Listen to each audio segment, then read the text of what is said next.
KP4MD AE6JG. Okay, yeah, this is KP4MD. We are now live on YouTube, and very good evening. Good evening. This is James, Alpha Echo 6, Juliet Golf, your net control operator for the River City Arc Slow Scan TV net. This net serves for training and practice in image transmission modes and meets Wednesday nights at 9 p.m. on the N6NA repeater on 441.30 megahertz. River City Arcs members and all licensed radio amateurs are welcome to participate. If you wish to join the net or need to make a call at any time, please announce your call sign between transmissions, and net control will acknowledge you. If an emergency should arise and you need the repeater, please contact net control by saying break, break. A double break signifies emergency traffic. The net will stand by for you until the emergency is terminated or the traffic is moved to another frequency. Stations who wish to check in are asked to respond with their full call sign using the recognized ITU phonetic alphabet and their name. I will recognize each station before continuing. Any station who wishes to check into the net, please come now.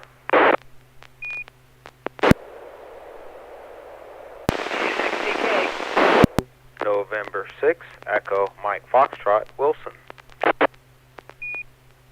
Lima 7 Hotel, Quebec, Romeo, and who is this Wilson person? Never heard of him. November 6, Papa Golf, Quebec, Bob. Alpha India 6, Delta Golf, Joel in Florida.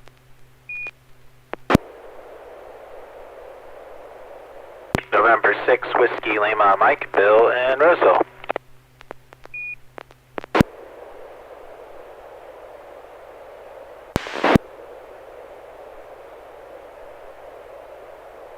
I have K6 EMF, N6 EMF, sorry Wilson, no K.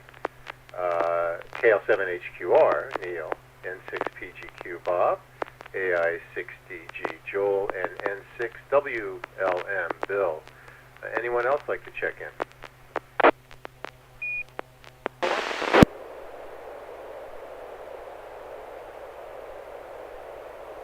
I hear a station trying to check in. Is that you, Carol?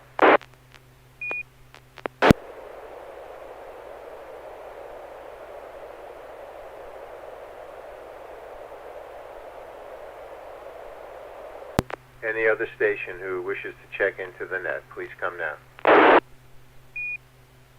Kilowatt 6, Zebra Kilowatt.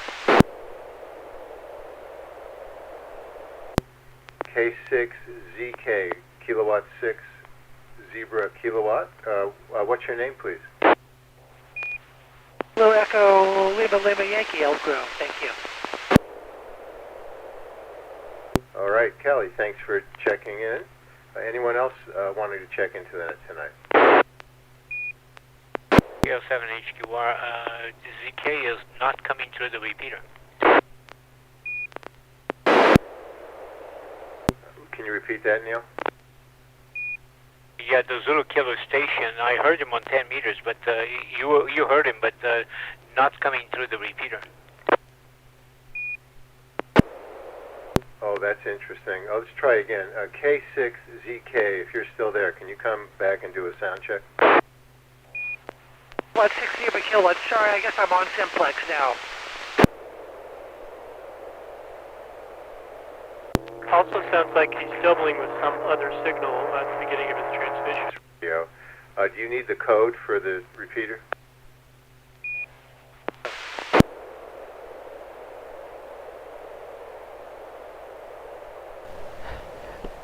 Yeah, we don't give that over the air, James. Well, I don't actually have it. Maybe, how can she get it, Carol? She can request it by email if she's a member. It's given to all members and also to participants in this net, particularly if they're not a club member. I think she may be a new club member. Kelly, did you hear that? You guys got my membership and also the PayPal. I did join just recently joined, just haven't gotten it back. I'll just stand by for you guys, okay? Sorry about that. Go ahead and send an email to Carol. Stand by. Let me get it for you. There also appears to be some weird signal interference or doubling going on at the beginning of these transmissions. All right, we'll try to track that down, Joel. Kelly, K6ZK, this is Alpha Echo 6, Juliet Golf. Send an email to admin@n6na.org. admin@n6na.org. QSL. About that, guys. All right, we'll try it again later on. Okay, I'll just stand by. You know what? I'll just go ahead and just listen to your transmissions later. Okay. Thanks so much, K6AK.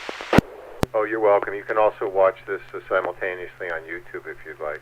All right, Wilson, you were first to check in, so are you ready to share an image?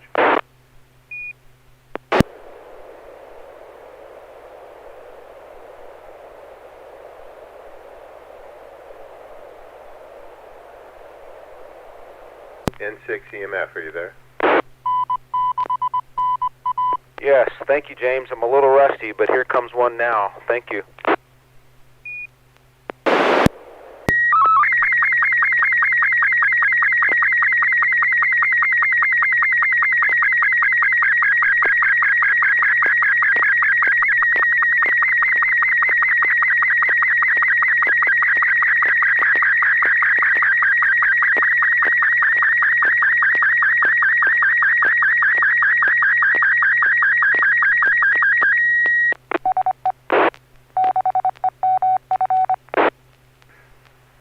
Came through fast. What were you using to send that? Oh yeah, Robot 24. I don't even remember what that is, but Robot 24 is 24 seconds, 160 by 120. I think it's color. Yeah, it came through in color. It's a little rough. Neil, KL7HQR, go ahead and make a comment about Wilson's. I know this is new, and he built it himself. Oh, it came in okay. It looks like, hang on a minute, let me enlarge it here a little bit. Looks like a shack with a wooden two-level shelf structure. And 1, 2, 3 items on top. I think the top one on the right-hand side on top seems to be a tuner, a charger, and a handheld on the left side. It could be a speaker in the middle. And a radio on the bottom right-hand side with a beautiful waterfall. Another radio on the left side. I cannot see the details. The resolution is not great, but the quality of the picture otherwise for that quickly, and the number of pops was really good. So back to that. Thanks, Neil. We have Craig on YouTube watching Whiskey Papa 2 November, and Jen K1TTY back from Central America, and Alf is on. Hey, Alf, KN6PRD. All right, Bob, N6PGQ. Any comments for Wilson? No, we have a nice radio setup, handheld on the left, and a microphone hanging on the first shelf up, second microphone for what looks like an HF radio, and I don't know if that's a key down on the bottom right or not. We'll have to find out. But nice setup. Looks good. Nice and clean. N6PGQ. Thanks, Bob. Joel, AI6DG. I was about to say how low resolution it is, but I don't think it's the original. I think it's just the Robot 24, and that looks pretty good considering how quick it came across. So yeah, we've got a bench, a little 3 shelves. So you've got the table, the first shelf, the second shelf, top shelf, left to right, a handy talkie and a charge stand, a speaker, an MFJ antenna tuner, next middle shelf, left to right, probably a multi-band UHF VHF rig, something in the middle, maybe a key, or something else, and then an HF rig of some kind. I'm not familiar with what that could be. Something on top of the HF rig. Can't really tell what it is. Again, maybe a key. Then on the desk, lower shelf, a hand mic hanging from the middle shelf. Something I can't tell what it is. Something I can't tell what it is. Something I can't tell what it is. Maybe another mic. A bunch of cables, and on the right, maybe a key. Does look like a key, because with the red knob for the handle. Nicely lit, evenly lit room. Cables could use a little cleanup, but that's nitpicking. So I had to guess a new setup, because I would think any ham after a while the setup would get a lot messier, and a new ham because there's not much here, or space or neatness constrained by one means or another, maybe other residents in the house. But definitely enough here to have lots of fun and a good future. So look forward to hearing more. AI6TG, back to net. Thanks, Joel. I bet Wilson is taking all that as a compliment, because he's going to tell you should have seen it before. All right, Bill, N6WLM, this is AE6JG. This is November 6 Whiskey Lima Mike, Bill and Russell. Yeah, it looks like a shack shelf TM. It's a great setup here. I see a mobile rig on top, probably external speaker that looks like an MFJ manual tuner on top there. Mobile rig on the middle shelf with the HF rig. I think that's a Kenwood. It's hard to tell with all the pixelization. With maybe a key on. I can't tell. Two hand mics in the middle, and the bottom right, that looks like a straight key to me. But a nice setup, very clean. Just you need to bolt it all down there and then just carry it around with you. N6WLM, back to net. Thanks, Bill. Carol, KP4MD.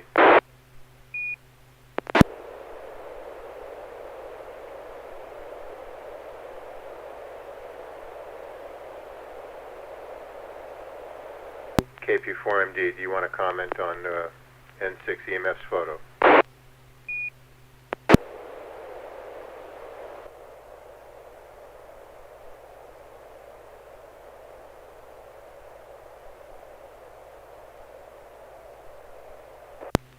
Okay. Well, it's Wilson's turn to tell us what he's done here. All right, thank you for that, James. AE6 JG, it's N6 EMF, Wilson from Rancho Cordova, and glad to be back after a hiatus from Slow Scan TV for a while. So the update here is this. I'll tell the major feature here is the shelf that I built over the weekend. What it is a 1x12 plank of 8 feet, pine from Home Depot. That 8-foot long plank of wood fit in my minivan, and it was $25 out the door after taxes. I had 16 indoor wood screws lying around, so it uses 16 wood screws, 4 on each horizontal shelf on each side, and each horizontal plank is cut to 26 inches, and each vertical column or wall is 16 inches tall. The first deck, the surface of the first deck above the tabletop is 8 inches. It puts the VFO knob of my Yaesu FTDX10 on the right there, right at wrist level, so I can operate the knob ergonomically. It was just my own idea. I don't know if it's going to make sense in the long run, but I had to place that radio at a certain height, and that was my design criteria for setting it at that level. To the left is a Yaesu FTM 300D, which is a dual band VHF UHF radio.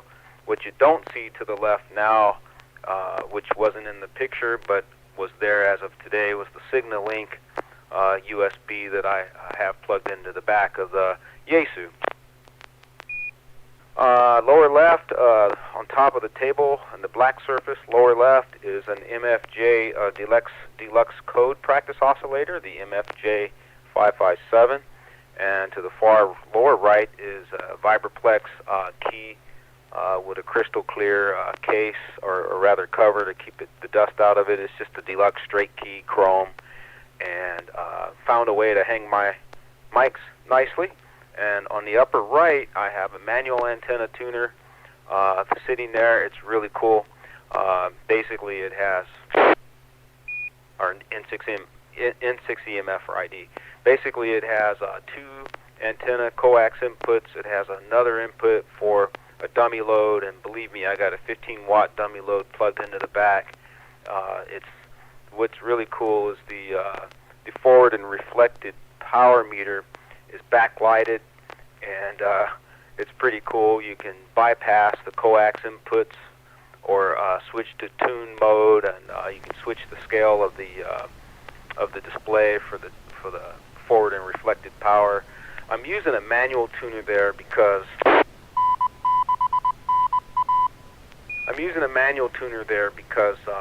have an in-fed half-wave dipole that I picked up from ARRL as a kit, and I built it with James, AE6JG, there at his place with some friends, some other hams. And that antenna works so well for everything that I want to do.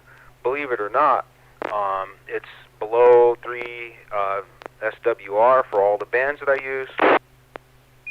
And I can tune up just fine with the internal tuner on the radio. So I use the manual tuner instead of an automatic tuner because it gives me kind of an edge on tuning, frequencies that I can't transmit on, such as the WWV or for broadcast AM or for shortwave listening. So that was the intent of having a manual tuner there. And yes, it's a Vertex MLS 100 speaker in the upper middle shelf that is used for the dual band radio. I can talk about that, and let's see. One more thing, and I think it's for Joel, AI6DG.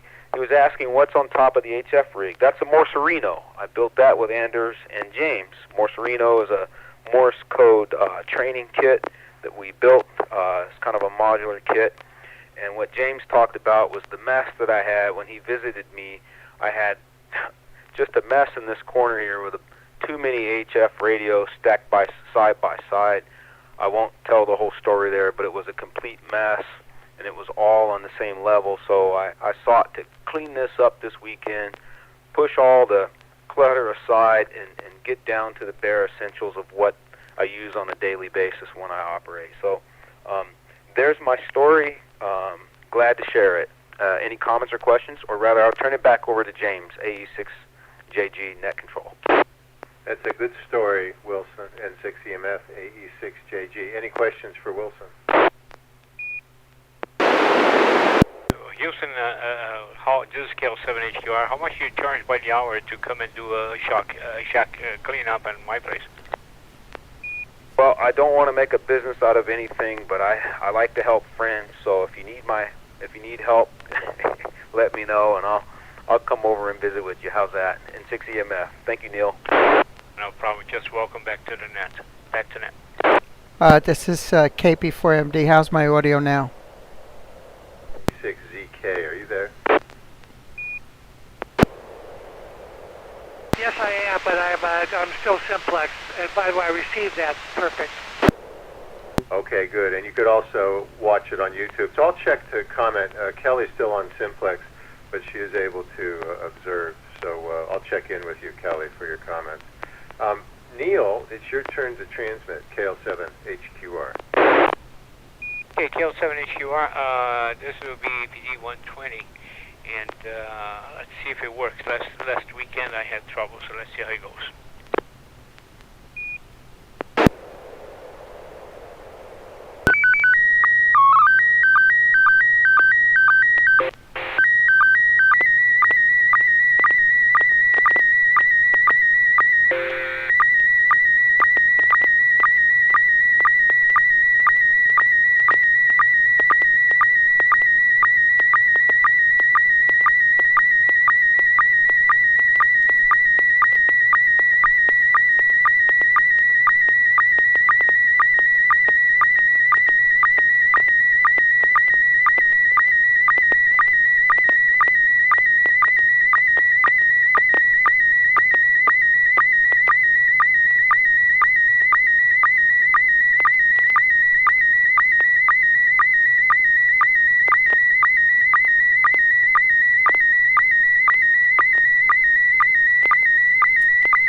beginning, but it's a really interesting image from what I'm guessing was your last trip. Bob, N6PGQ.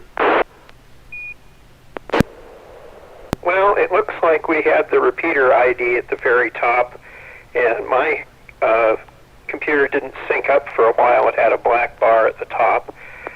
Some pixel pops in the sky, kind of grayish sky instead of blue. Then some clouds over some land, water in the front, and maybe a piece of floating ice in the bottom right corner. Some nice clouds off to the left of the island. Be interesting to find out where this is. N6PGQ. Thanks, Bob. P2N, did I get that right? WP2N on YouTube is wondering if it's Bouvet Island. So we will find out. Joel, AI6DG. Yeah, there's a black bar at the top. I think that's how it's supposed to be. There were some strange things going on at the top. I don't know if it was the ID, repeater ID, some computer noises, but there were a couple of strange noises. So there's a couple of bars, one in the black and one just below where the signal starts. I also had a big problem with slant adjustment. So there's a timing issue between me and him. I don't know if everyone else got the weird slant. The auto slant adjustment tried to fix it and wasn't too successful. So the bottom third is water, probably very cold water, since it looks like on the right-hand side there's an iceberg, a chunk of ice. I don't know if it's an iceberg, but a bunch of white sticking above the water. And in the background, kind of a rounded island or a piece of land that's above water. Golden hour, so we've sunlight shining on it, and the cliff faces from the left, and that's it. We're either looking at land cliffs or the calving face of a glacier, because it's going straight from the water, straight up an indeterminate amount of distance, probably pretty big, because we're a long ways away from it. And ugly-looking clouds above all of this, but nice time of day. I'm sure the picture doesn't come close to conveying how pretty it was to see in person. And brr, heavy jacket. Back to net, AI6DG. Thanks, Joel. Bill, N6WLN. This is November 6 Whiskey Lima Mike, Bill, and Rosal. Yeah, it looks like a great photo of a glacier, a very large glacier, or maybe a body of land. I want to say it's a glacier. A nice sky, a little overcast. Maybe it's going to rain soon, and very calm waters to see the iceberg flow by. The front of it seems like maybe there's some commotion. Maybe a piece is falling off. There's a little bit of movement there in the front that leads me to believe something sliding off maybe, but maybe it's just my imagination. But great photo. November 6 Whiskey Lima Mike, back to net. Thanks, Bill. Kelly, K6ZK, did you copy the photo? I don't mind. I'd continue on with Simplex. I think I have enough power. Hope you got it. But yeah, it actually reminds me of an island. Actually, looking off of. It is definitely an ice.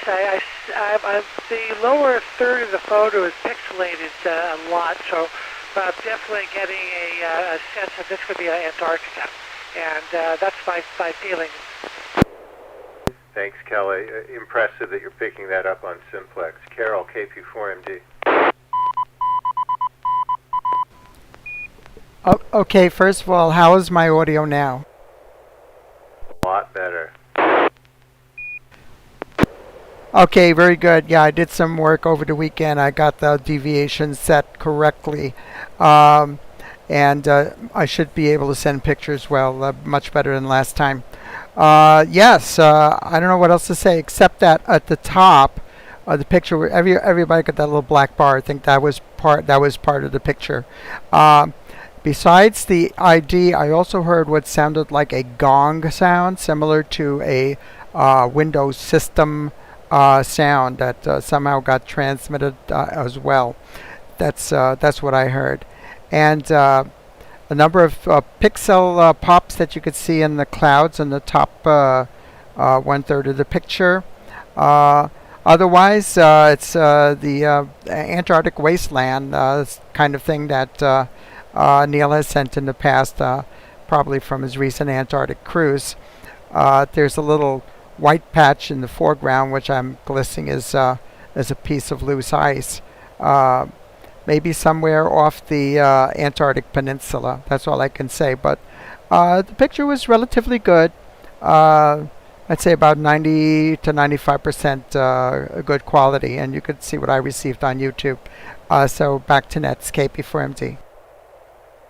Carol Wilson, N6EMF. All right, very good, James. N6EMF here. I would say, just kind of at a general level, is I don't think I can add much, but my perspective is it's a unique and a beautiful picture. If I was there, I'd be contemplating something. I'd be looking off into the ice mass, wondering what's behind that hill of ice. But I can contribute that something must have happened with my computer during the beginning of the transmission. I've noticed with NSNA SSTV, I'm having a problem at times when it'll for some reason it'll just transmit unexpectedly. So that happened twice at the very beginning of Neil's transmission, but I don't think it was my computer that sent a Windows gong, but it could have been. So there's my input. Thank you. Back to net control. I heard it too. I'm not sure if it would have broken through once Neil started his transmission, but it's interesting to think about. All right, Neil, KL7HQR. What is it? Well, there's a picture of the Golden Gate Bridge in San Francisco. Not really. Scale 7 HQR. Good checking for everybody. The details are a little bit more interesting. It is in Antarctica, and most of the time the clouds were very low, and there were no sun. This is one of the very few moments where we saw sun. What we see in here, what appears to be an island, is actually the largest iceberg we've seen. The whole thing was moving. It appears that it is an island because of the little dark areas between at the water interface.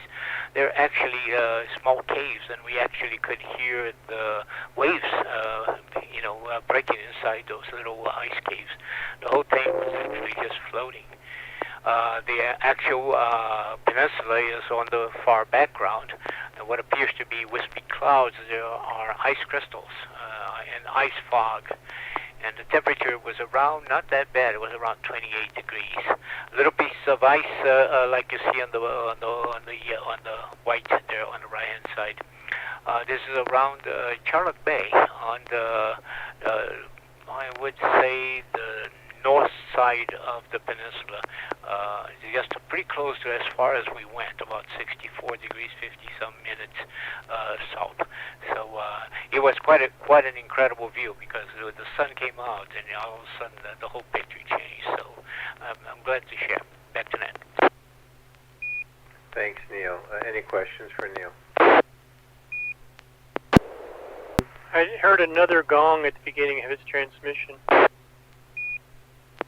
had to be me. It's a CMF. Sorry about that. So there might be something, Neil, when you key up, but I don't know what it would be. I think Wilson just came in and said it was him. Go ahead, Wilson. I apologize, folks. I'm gonna have to figure out why, but occasionally my computer is keying the signal link, and it has to do with when I have certain windows open. So I'll diagnose that offline and figure it out for next time. Okay, it's not that disturbing though, so hopefully you stick with this and then you'll figure it out. Any other comments or questions for Antarctica? I mean, Neil and Antarctica. Not for Antarctica, but for Windows sounds. Go ahead, Joel.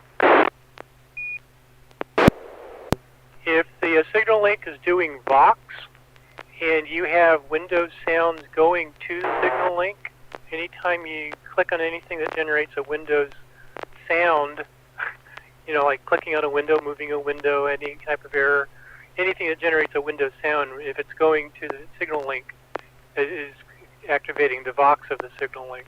So you need to play around with your audio settings and audio devices to not have Windows sounds go to the signal link. Back to net, AI6DG. CMF, any response for Joel?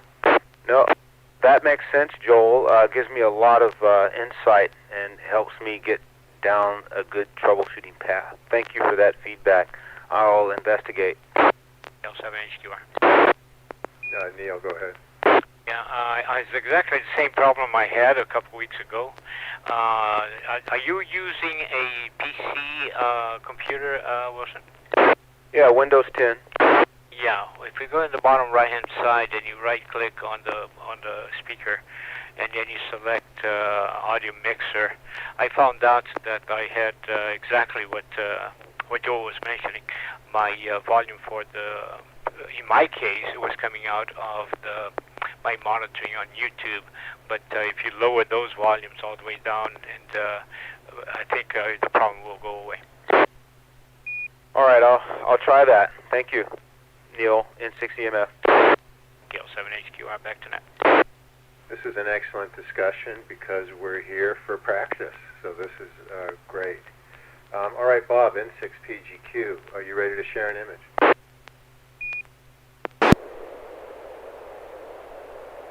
Okay, this is one of the last in a series of analog, N6PGQ.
N6PGQ AE6JG.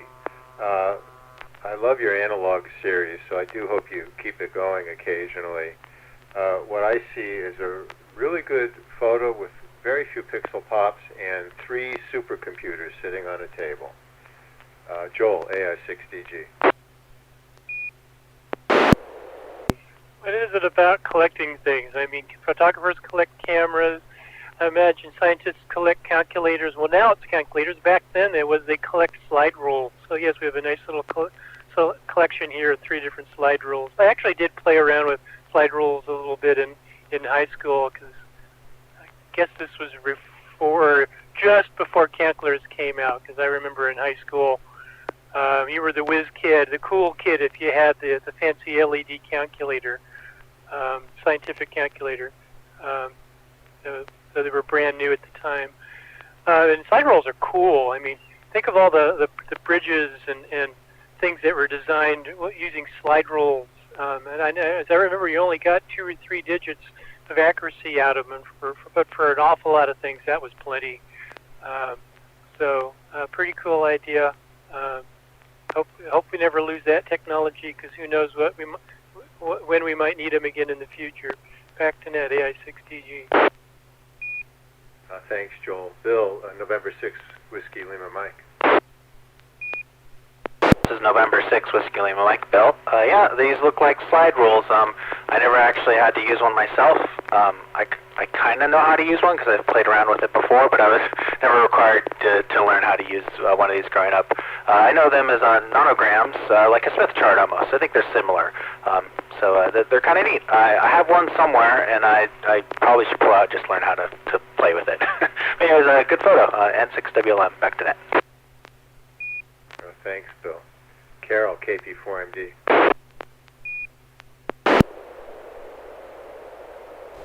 Yeah, okay, let's see if this is working. This is KP4MD. Okay, yeah, slide rules. Oh, okay. I've used slide rules in college, and actually became quite proficient with them in high school and in college as well. Until I got my first calculator, which was a Texas Instrument. I think it was a TI 99 or something like that. It was I remember it was $99, and it was an and it had just the basic functions, no scientific functions, and I was just absolutely so happy to have that, to be able to do my physics homework. But yeah, we became quite proficient with these. I actually had a circular one at one time, and those were fun as well, because it's just a logarithmic scale. Adding logarithms gives you the results of multiplication. So otherwise, picture came in very well, few pixel pops, and it looks like down at the bottom edge of the picture you have some I think it's a repeater ID or something. So back to nets, KP4MD. Thanks, Carol. Kelly, K6ZK. Oh, this really took me back. I'm thinking back on the fall of 1974 at Sac State. My first slide rule I bought was at the bookstore at Sac State. At that time it was Sac State. And used it in Chem 1A and Physics 1A, and I was so happy. Never been happier when my dad bought the first calculator for me. It had no exponential functions, but having to switch to that calculator to get through Chem 1B was a big deal. Anyway, yeah, the first 2 slide rules came up clear. Generated computer timeout and 6KEN. Anyway, definitely the great picture. Thanks for sending this. Definitely took me back to memory lane. I hope you guys would copy on Simplex. K6ZK, back to net. Thanks, Kelly, K6ZK. This is James, AE6JG. For those who could not hear Kelly on Simplex, she remembers in 1974 for her chemistry classes at Sac State, getting a slide rule. Ken, K6KEN, did I hear you check in? Yeah, Roger, finally able to make the group, so I'll be happy to wait to the end and see if I got it set up for this week. Okay, yeah, I'll just put you in line here. All right, let's see. Wilson, N6EMF. Yeah, what I'll add is I'll say thanks to Bob for sending these. I appreciate stuff like this. This is the old mechanical analog computer. I used lots of scientific calculators and programmable ones from HP and stuff, and I didn't get a chance to get trained on slide rules at all until I was an adult, and I learned how to use an E6B for aviation, and and it really didn't go very far with it, but I could definitely appreciate what they are. One last thing is my daughter misplaced her TI-36 scientific calculator. It's in middle school recently, and I had to go down to Walmart and try to buy another one, and couldn't find any at 3 different locations. So I felt like, it would be nice if I had a slide rule today. So there's my story. Thank you for that, Bob. That was a pleasure to see 3 significant figures here. Back to net control. Bob, what I just heard is that Wilson wants you to give him one of the slide rules for his daughter. All right, Neil, KL7HQR. Roger, KL7HQR. Yes, and I'm glad that Joel mentioned the E6B. I was going to mention that because we use that. I still use mine whenever I have to do some flying calculations, and it is one of those rotating and sliding slide grooves. And it's one of the few analog devices that, with proper maintenance, you want to keep that the straight line nice, clean, and sliding.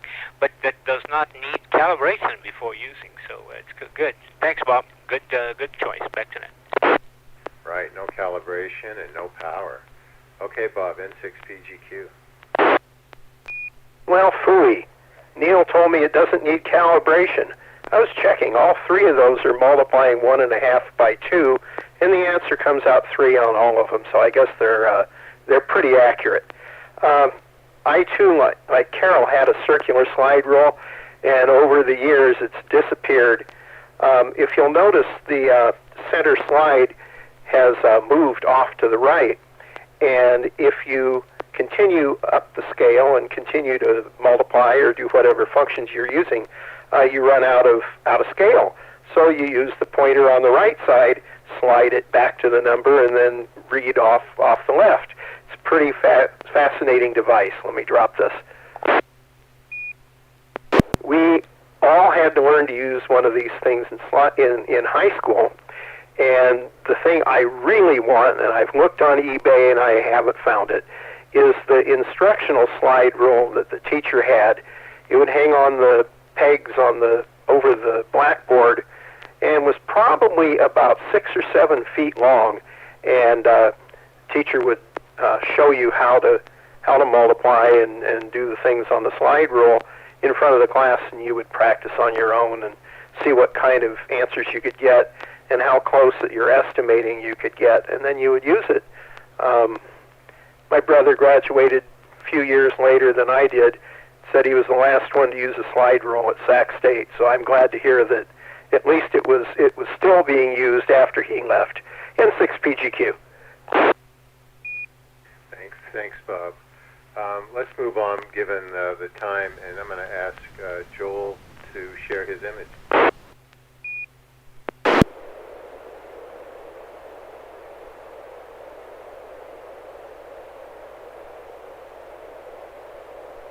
Just one moment.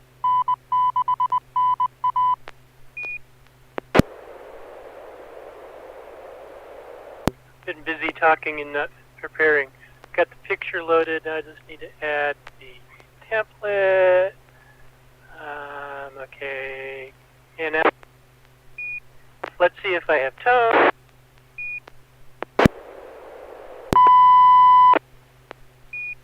Good tone. PD 120.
right, thanks, Joel. This is AE6JG, Bill, N6WLM.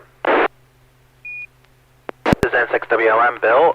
Yeah, it looks like a circuit board with, I'm going to say those are LEDs. They kind of look like buttons, but it looks like a grid of many LEDs on a circuit board with maybe some diodes up top. I can't tell what those are. They kind of look like fuses. I thought they were Zehners at first, but they don't quite look like that.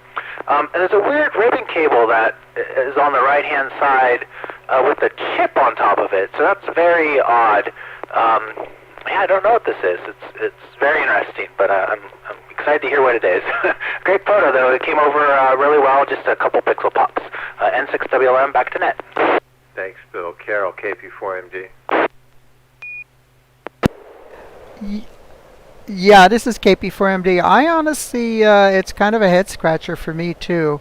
I see exactly the same thing Bill does, and I really can't add any more. Back to Nets, KP4MD. Carol, K6ZK, Kelly. Bad copy on this one. Only the top third came up. I could maybe make out some caps or something, capacitors, but over 2/3 of the screen is hash for me. Bad copy here. Sorry. Copy that. Thanks, Kelly. Okay, Ken, did that come through? K6KN.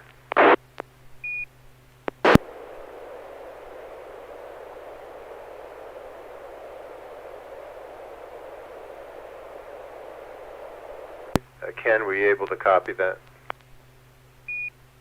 Oh, sorry if you passed me. I can't hear anything on that last transmission, so I was checking the reverse.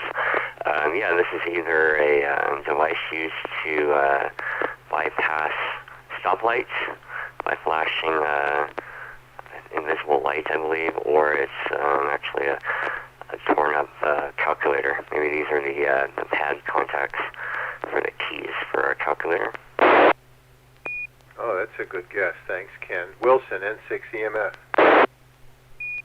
Yeah, well, a calculator kind of keypad seems to make sense in context of the slide rules, but if I had to guess anything other than a calculator, with that much attention to detail on the circuit board for grounding in planes and all this and that, it must be something security related. I'm going to guess it's a security related keypad or something like that. N6EMF, back to net control. Oh, that's interesting. Neil, KL7HQR. KL7HQR. Good copy on the picture, by the way. And with the 28 devices, 20 larger than the 8 smaller ones, being at my age, I would think, I don't know the scale, but my first thought was that 28 volt relays that we used to kind of solder on the board and then and make them flat on the board on the PC boards, but obviously it's something a lot more modern. So very curious. I have no idea. Back to that. Thanks, Neil. Bob, N6PGQ. Boy, I don't have any idea at all. It looks like, the backside of a keypad, so be interesting to find out. Very, very few pixel pops, few in the lower left-hand corner. Nice picture, N6PGQ. Thanks, Bob. Okay, Joel, AI6DG. A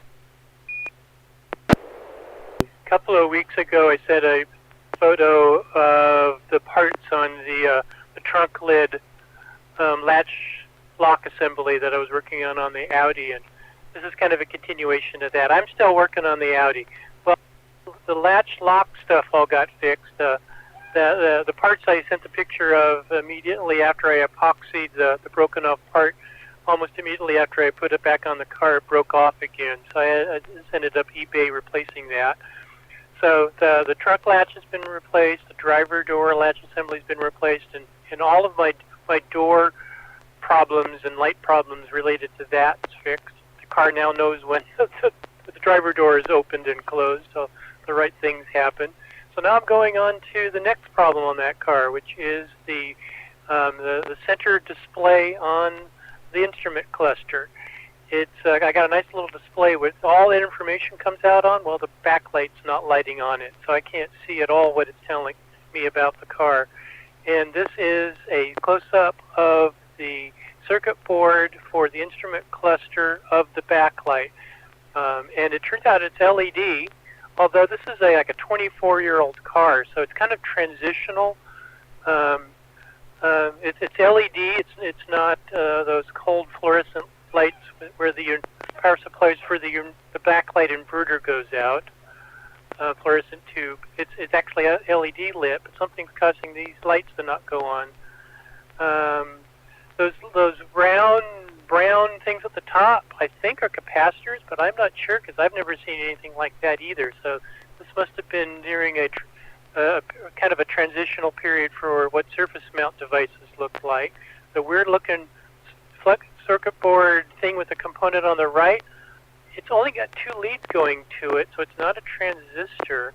I'm thinking it's a thermistor, so that the unit knows when the LEDs are causing something to overheat, maybe. So maybe that's the problem. Maybe it's open or shorted and thinks that the board is overheating, so it's not turning them on. Hard to tell for sure, but it's not a keyboard array. It's just a whole bunch of LEDs, and I'm trying to figure out repair, include something together, replace.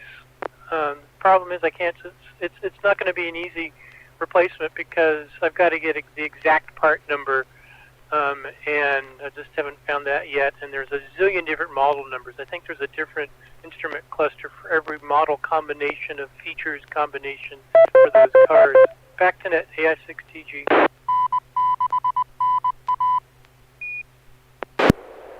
Thanks, Joel. Very interesting.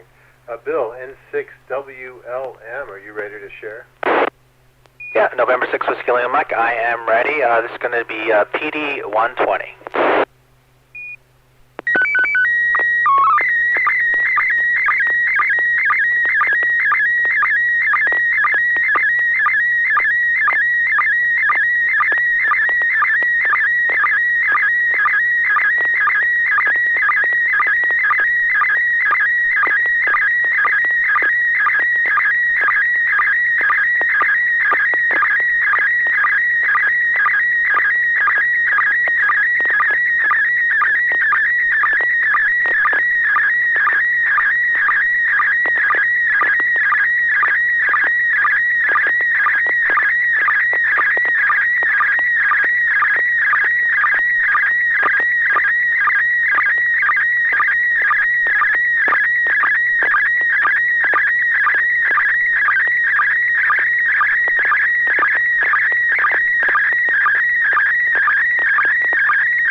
Neil, go ahead. Yeah, very quickly. Sorry, I'm going to have to go QRT here for a moment. Nothing bad, just have a thing to take care of here. So I want to say good night and apologize. All right, good night, Neil. And before I forget, I'm going to be traveling next week, so I will not be able to run the net next week. All right, Neil, have a good evening. Bill, thank you for sharing that. Carol, comments on Bill's image, KP4MG. Okay, yeah, this is KP4MD. This looks like a real, honest to goodness ham radio picture. Um, in the foreground, we have three PC power supplies in the form of an arch, and I'm not exactly sure why they're there, but it's impressive. And in through the arch, I'm seeing a little. Looks like a little mobile radio, just the left side of a mobile radio there. Maybe it was the one that he was working on the display. I know he had to replace the display on one of those radios. Then the radio on the left there is an ICOM. I could read ICOM. It must be on 40 meters. I see 719 or something. Can't read the rest of the frequency, but you see a couple of spectrums and waterfalls, and it looks like the base of a desk microphone in the lower left-hand corner. You could see to push a talk switch there.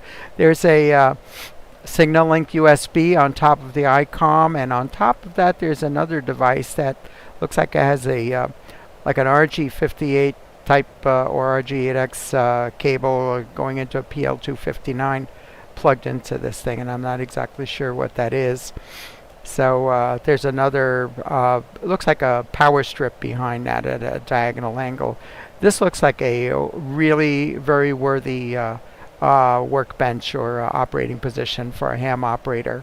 I love that Arc de Triomphe of PC power supplies. Back to Nets, KP4MD. Thanks, Carol. Excellent description. Kelly, K6ZK.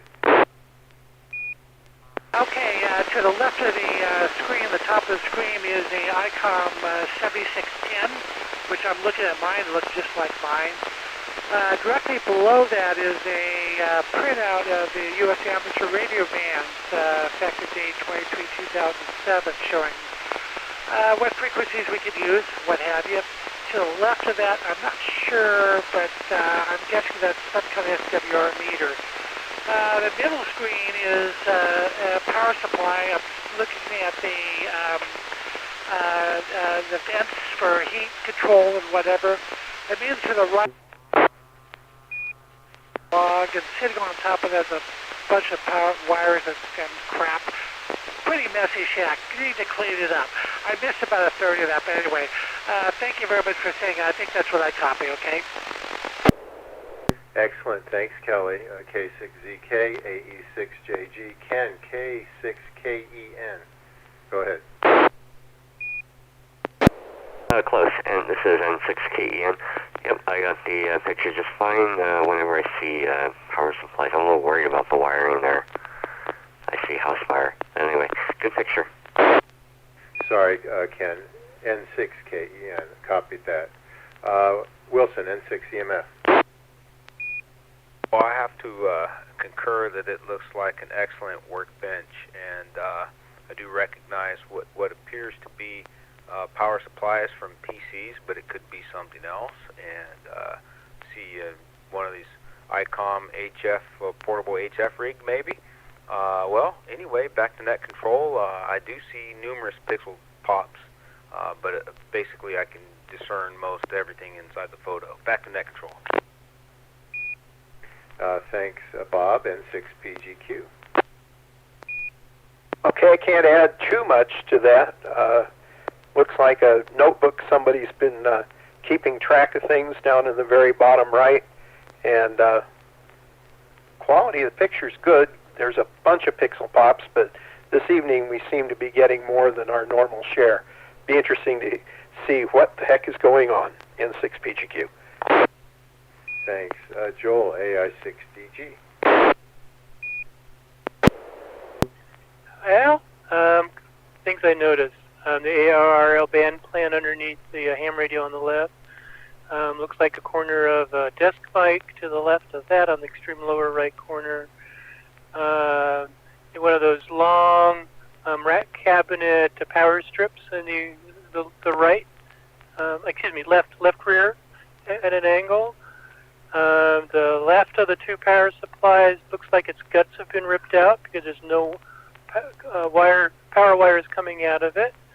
In the middle lower right, it looks like the top power supply has had it wired jimmied to turn on, because by default those things don't turn on. You got to jumper the connector in a certain way.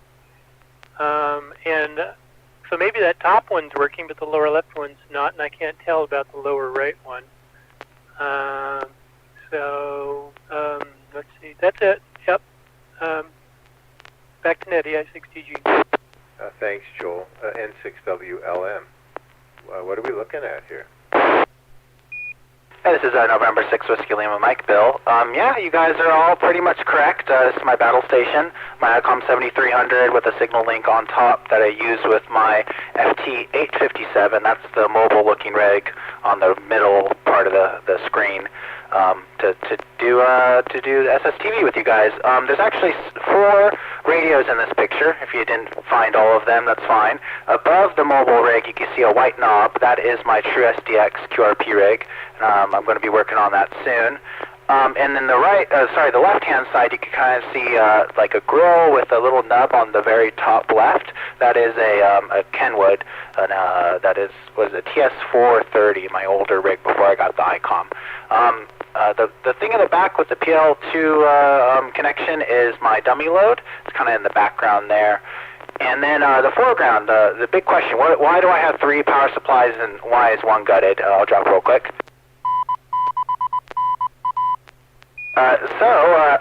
When we were at field day, I saw Joel and Anders use these. I'm going to build the ugly filters, the ugly bandpass filters. So this is me gathering parts. I have the cases, I have the PVC, I have the wire.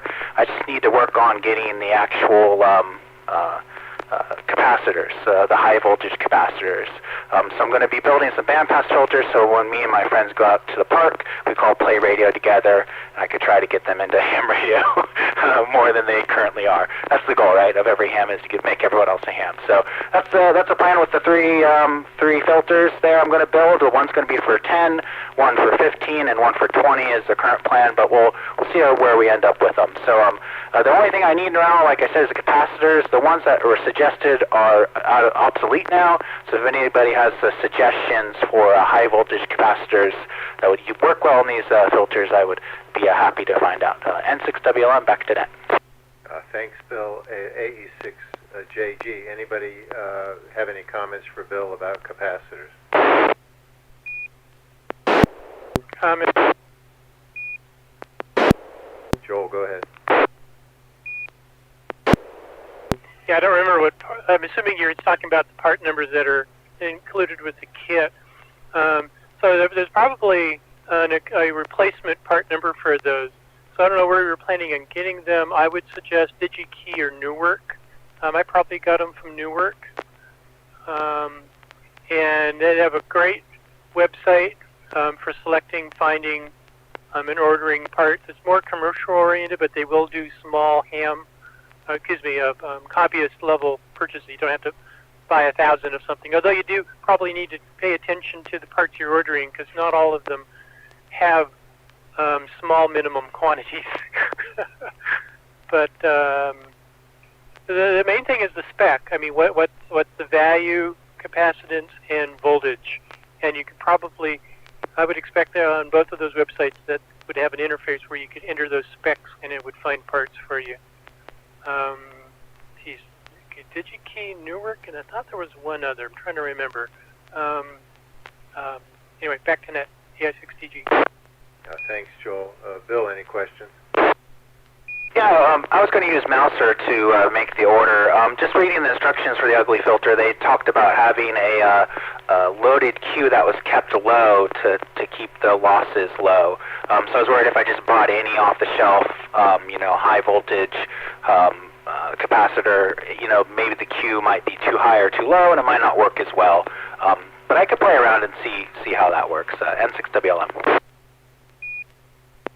Yeah, Mouser was the other one. So they're giving Mouser part numbers, and when you pull that up in, does it give you a recommended replacement if it's no longer in stock, or continue a discontinued product.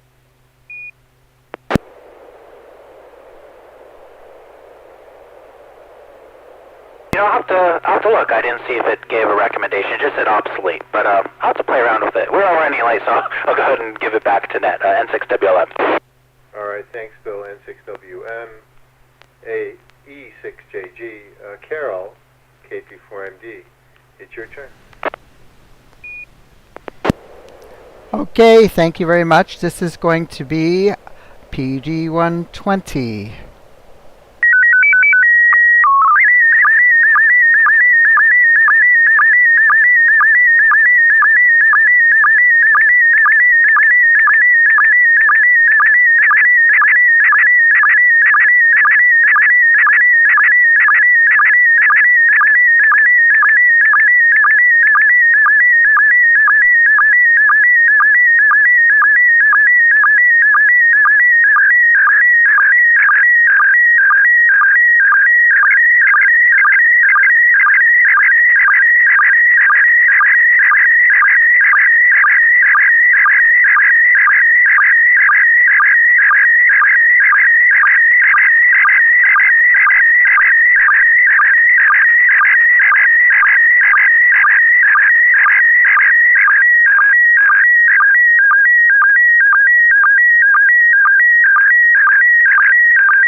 I have a lot of pixel pops, but I see the image and it's very cool, Carol.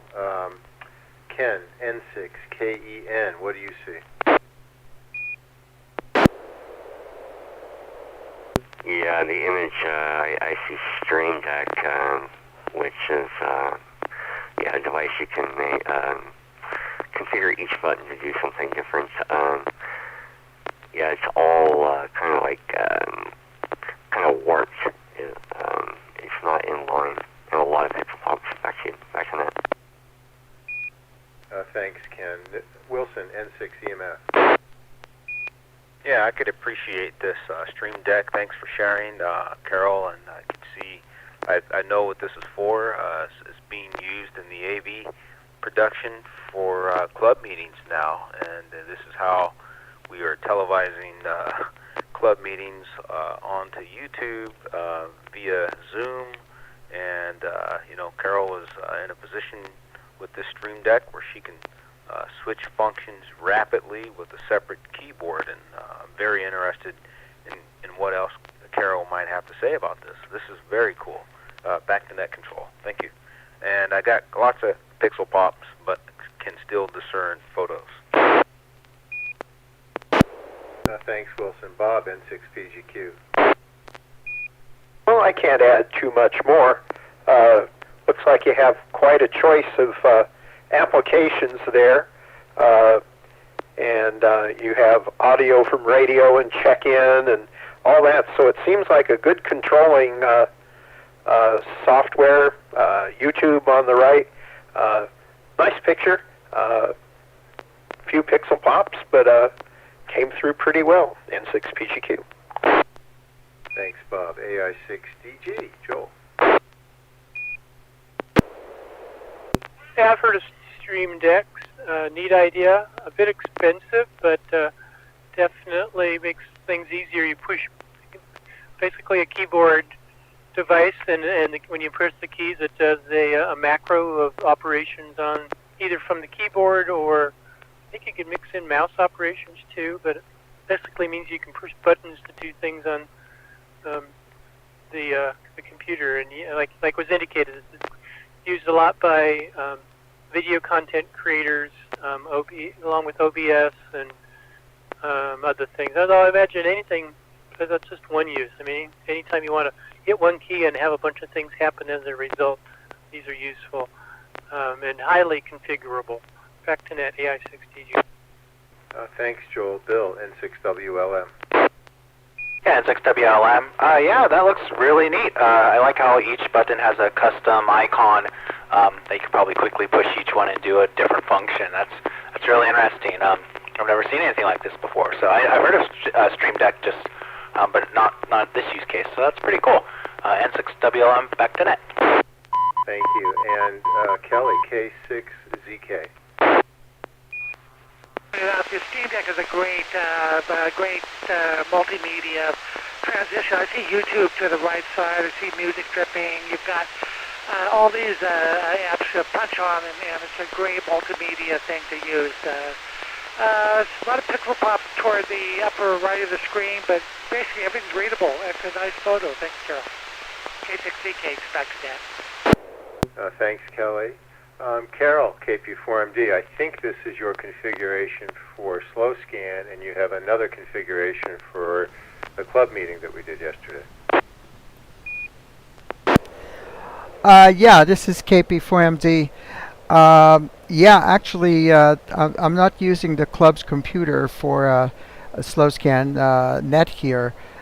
This is my own little mini computer that hangs on the back of my monitor. And I've got the software installed on it, and I plugged the Stream Deck in it. And since it's got the settings for slow scan, it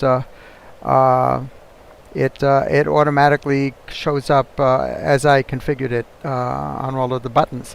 Yeah, this is pretty awesome. I customized the icons and the buttons there to show little screen captures of what exactly it's controlling. Like you can see when it says MMS SSTV with cam, which is what I'm using right now. I press that one, which activates my webcam, so you see a little inset picture of me while I'm talking. The two that are kind of in the center, audio from radio and audio to radio, are really awesome. Those are actually like VU meters. The one that says audio to radio has a level of green. That actually is a volume unit bar, and when you're exceeding the recommended volume, that swings up to the top of the little icon and it turns red. So as I'm talking, I'm watching the volume level, and the other one on the left of it, audio from radio, shows the audio coming in from the repeater that's going out to YouTube.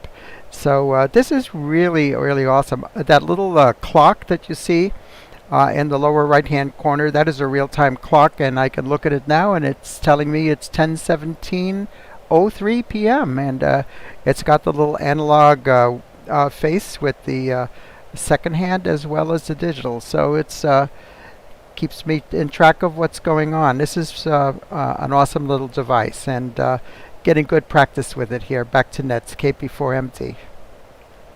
Carol, that's very great that you've set that up. It's just very, very impressive. All right, Ken, do you want to try N6KEN? Yeah, let me see if you can hear my tone first. 1 second.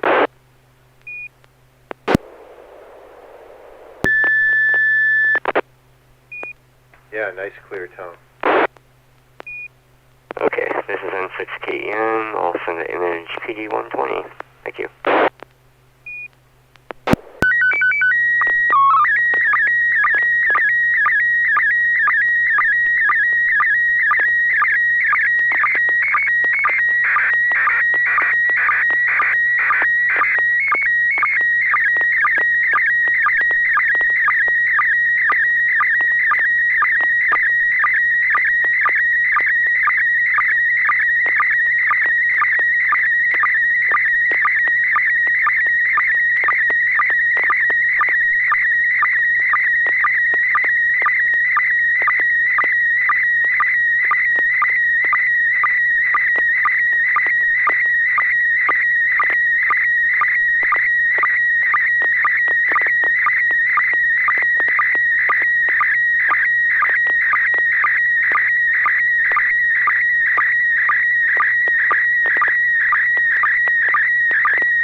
Ken, thanks for sharing that.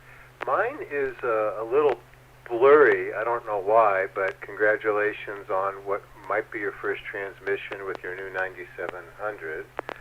Wilson, N6EMF.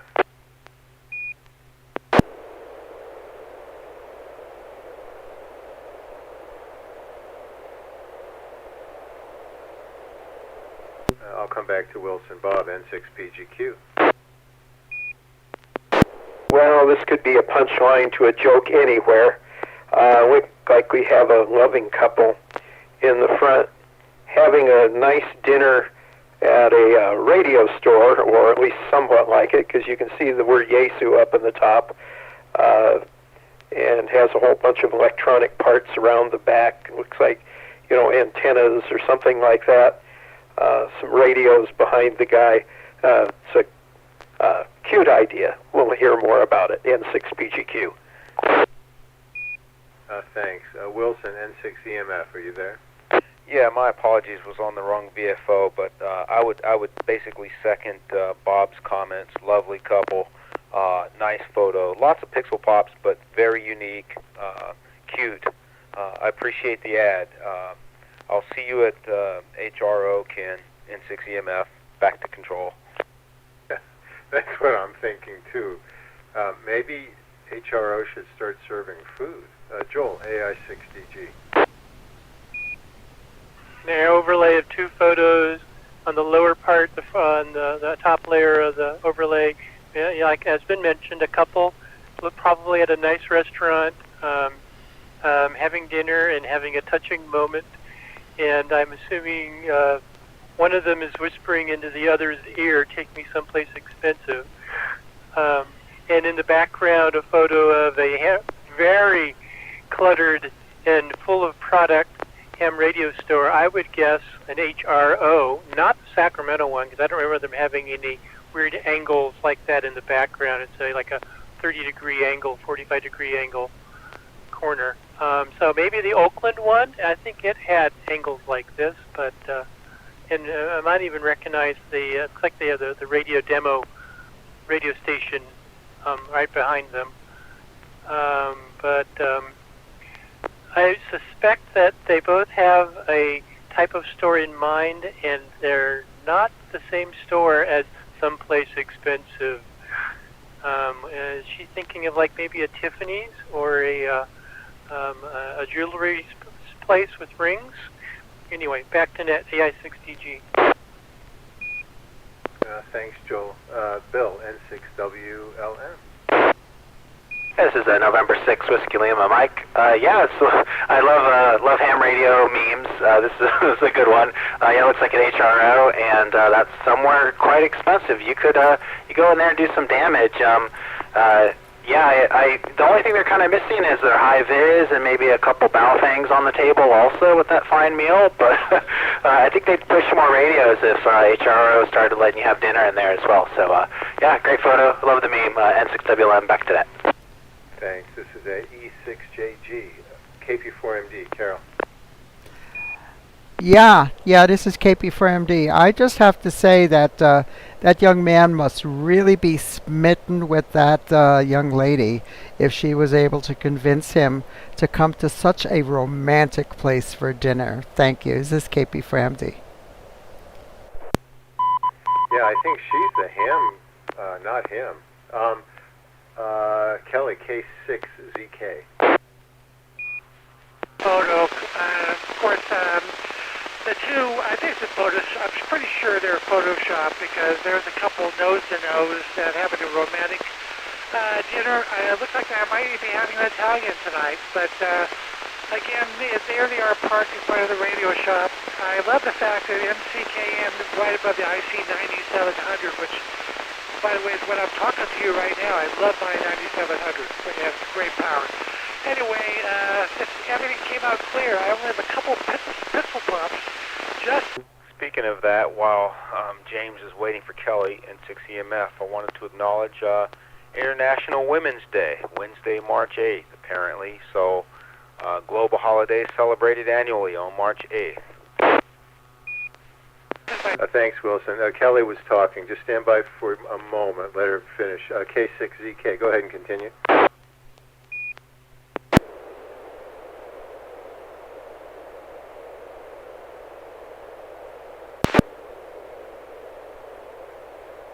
K6ZK, go ahead. Was that a copy? Most of it was copied. We had a double, but I picked up most of what you said. And you are using a 9700. What power are you using, out of curiosity? Flex, I'm actually putting out the whole 100 watts. All right, I figured that. I'm picking you up, and I think others are, but some are not. So we had a double. Thanks for your comments, Kelly. Let's see, Ken, it's your turn to talk about the photo, and then Wilson will come back to what you just commented on. N6KEN, go ahead.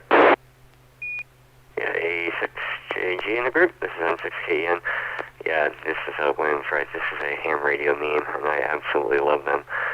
If you ever watch Josh Naz, he has a YouTube ham radio crash course.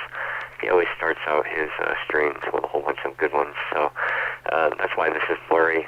I just did a screen grab of a YouTube and N6NA.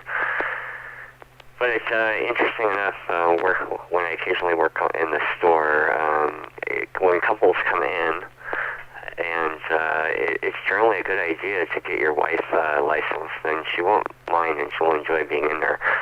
But most of them, they either sit in the car or it's like bringing the husband to the mall. They just kind of grumble, and it's like, hurry up. And they're usually the one that approves the purchase, so it's usually nice. It's usually wise to be nice to them. So anyway, glad I finally got it working in 6KN. I think you just described exactly what happened when Wilson recently bought his FTDX10. Wilson, do you want to comment on your experience? Yeah, first I'll say N6EMF, my wife and I were out for a 3-hour drive. I think we made 3 or 4 stops at Starbucks, and then I popped the question. Back to net control. And the question was, can we swing by HRO so I can buy an FTDX10? And she said, yes. Yeah, she said, let's go do it. You deserve it. Thank you. Yeah, and this couple that came up from the Bay Area, the entire family was hands, including the 9-year-old son, who is a general. And he asked his wife if he can buy I think it was an FTDX10. And she said yes, but I also get a $3,000 purchase, or whatever the amount was. That's fair. If they can afford it, that's a good trade. Or a comparable, it's equity. That's what we're talking about. All right, I'm going to send the last photo of the night, so stand by.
see. Wilson, N6 EMF.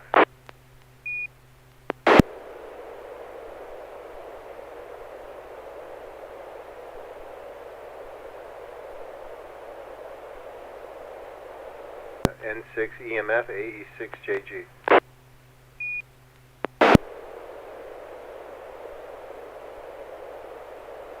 All right, Bob, N6 PGQ. Well, it looks like someone may be having a birthday. This looks like graham crackers in the front with something on the inside. We'll have to wait and find out. Either that or somebody didn't pay their bill and is back in the back working in the kitchen doing the dishes and prep work. Good picture. Very, very few pixel pops. There's one in the left-hand plate, maybe one or two in the table in the front, but came out really, really well. So I'll be interested in hearing this too. N6 PGQ. Thanks, Bob. Joel, AI6DG.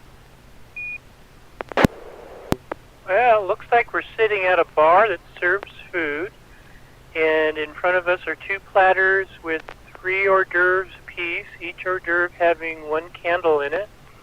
It does look like graham crackers. I can't quite see what's in between, like maybe Vienna sausage and cheese or ham, so a slice of something, and maybe olives or something. I don't know. It's kind of hard to tell. But we're at the inner part, the angled part of an L of a bar, and the background is, I don't know if it's the kitchen area or the drink prep area. I see some glasses on top of a stainless steel counter on the left, and a long row of somethings. Maybe those are. Oh, maybe that's where you put the food tabs of what to fix, or are they bar spigots? I mean, beer spigots. I can't really tell. And on the right, we've got upper right corner, a bunch of boxes of something. So maybe pizza. Do they serve pizza?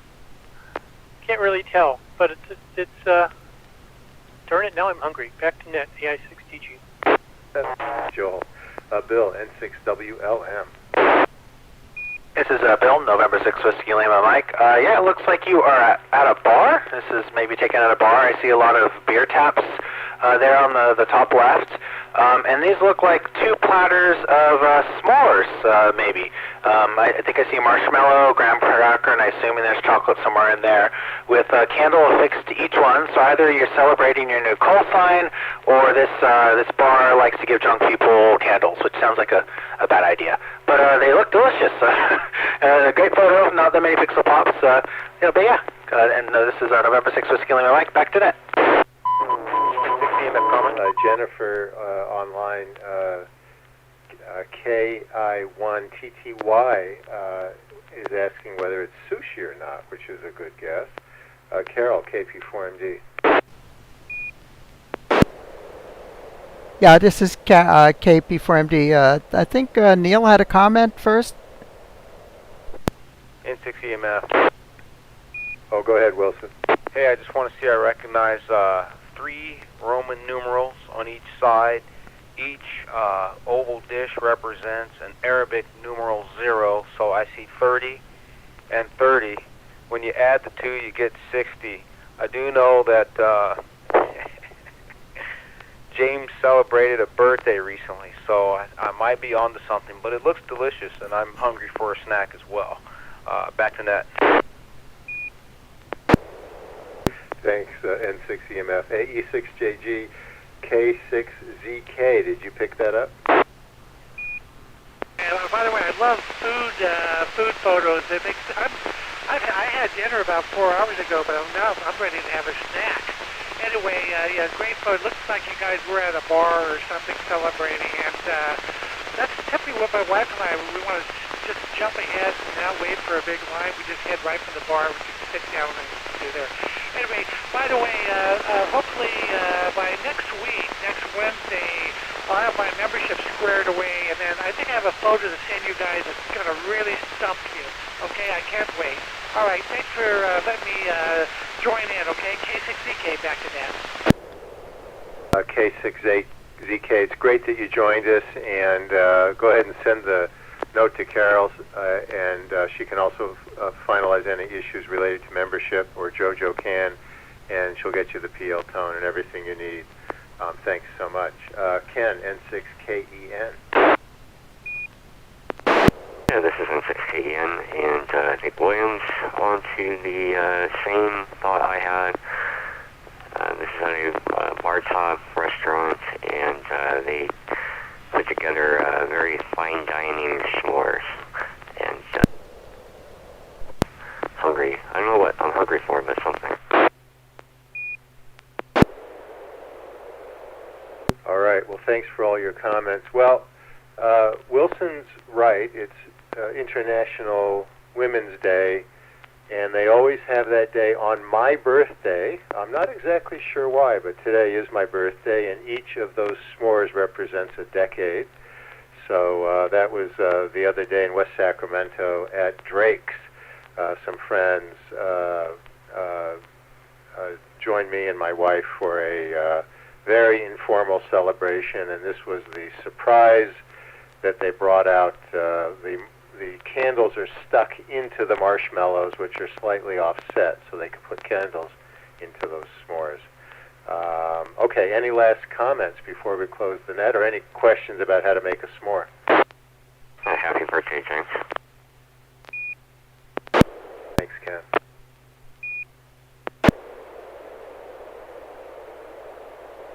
Happy birthday, James. Thank you, Wilson. You were right on top of it. Thank you. Okay, with that, I'm going to close the net.